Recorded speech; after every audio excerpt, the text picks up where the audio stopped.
Ruth chapter 4. Well, Boaz wants to redeem Ruth, to save her and to marry her, but there is a closer relative. And this relative says, no, I don't want to marry this Moabitess woman Ruth and have children by her, lest I spoil my inheritance.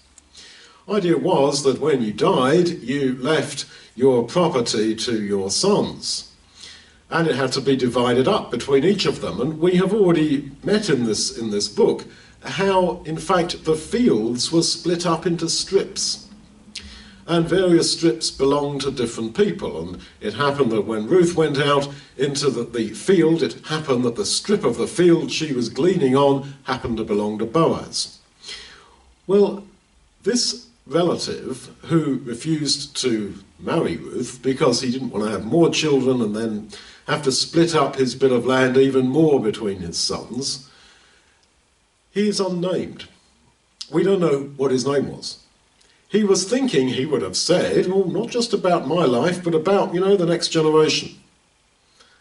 Boaz redeems Ruth, and you go on to read at the end of this chapter the genealogy that came from them, that their child went on to have another child, etc., and their grandchildren, great-grandchildren, down to David. And in the New Testament you read that Ruth and Boaz were in the direct line of the Lord Jesus. And you can read their subsequent genealogy. But the unnamed relative, who was thinking only about what he faced right in front of him, that generation, you don't even know his name.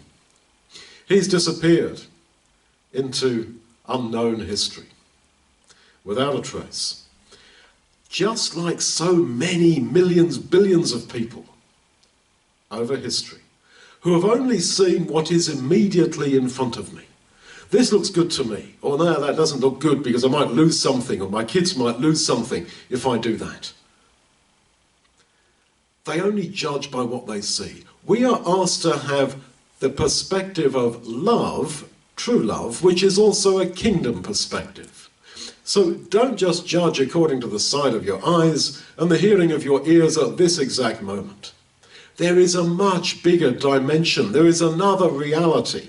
This world, with its apparent choices, is not your final reality. The ultimate reality is that of God's, in the eternal perspective of his kingdom.